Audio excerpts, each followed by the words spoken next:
जो इंडिया गठबंधन हुआ उसकी तरफ लोग इसलिए गए क्योंकि वो चाहते थे कि कैसे न कैसे करके बीजेपी को सत्ता से बाहर किया जाए। इस लड़ाई के अंदर वो इंडिया के साथ गए, ना कि कांग्रेस के साथ। भूपेंद्र सिंह जी हुड्डा केवल चाहते हैं कि दीपेंद्र सिंह हुड्डा की ही राजनीति रहे, बाकी कोई भी नेता आगे बढ़ के ना। आज जींद के अंदर सुनैना चौटाला पहुंची है तो तमाम राजनीतिक चर्चा उनसे करते हैं। मैम, आज जींद में पहुंची है, क्या कुछ कार्यक्रम है, किस लिए जींद में आज पहुंची है? आज ये जिला स्तरीय मीटिंग है तो इसमें अभय सिंह जी चौटाला आएंगे, तो इसलिए हम सब लोग कार्यकर्ता आज इस मीटिंग में पहुंचे। किन मुद्दों को लेकर आज मीटिंग रखी गई है, क्या कुछ विशेष मुद्दे रहेंगे मीटिंग में?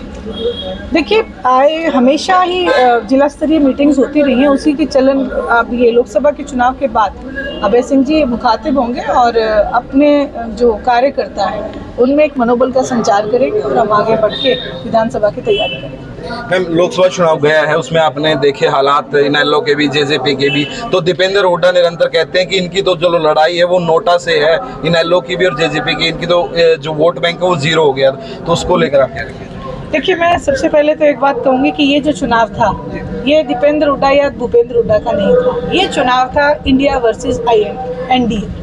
जो इंडिया गठबंधन हुआ उसकी तरफ लोग इसलिए गए क्योंकि वो चाहते थे कि कैसे न कैसे करके बीजेपी को सत्ता से बाहर किया जाए। इस लड़ाई के अंदर वो इंडिया के साथ गए, ना कि कांग्रेस के साथ। पहली बात। दूसरी बात, जो वो कहते हैं कि नोटा से लड़ाई है, आपने कभी किसी पार्टी में अगर इतना मजबूत दल बन जाए कभी उसके बड़े नेता को उस पार्टी को छोड़ते देखा है? किरण चौधरी जी स्पष्ट रूप से ये कह के गई हैं कि मुझे कांग्रेस का कोई भविष्य नहीं दिखता।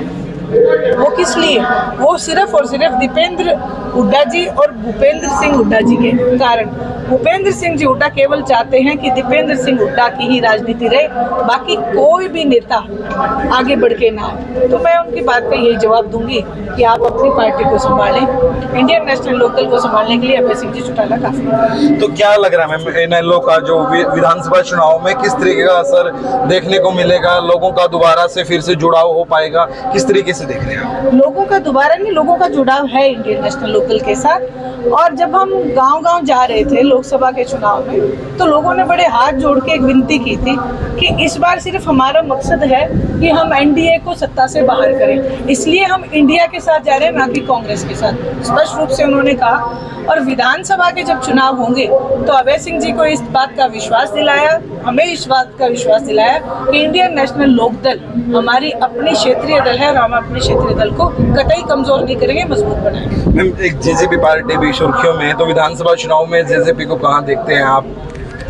देखिए, ये वो पार्टी है जिसने हरियाणा प्रदेश के लोगों का सबसे ज़्यादा नुकसान किया है, यानी कि झूठ बोल के वो 10 सीटों पे आए और फिर जो उनके वायदे थे उनसे वो मुकरते चले गए, इसलिए मैं उनको कहीं पे भी नहीं देखती। इनेलो का विधानसभा चुनाव में किससे मुकाबला मानते हैं कि ये पार्टी है जो हमारे मुकाबले में, किसके साथ देखते हैं? हमेशा इंडियन नेशनल लोकदल ने जनता की लड़ाई लड़ी है, कोई मुकाबला करने के लिए नहीं, हम जीतने के लिए आते हैं। और आप देखेंगे विधानसभा में भी जनता की लड़ाई लड़ने के लिए आगे बढ़ेंगे और जनता की लड़ाई लड़ेंगे। उचाना हॉट सीट है और निरंतर अभय चौटाला भी बयान दे चुके हैं कि यहाँ से सीएम कैंडिडेट होगा, तो ऐसे में उचाना को लेकर क्या कुछ कहेंगे?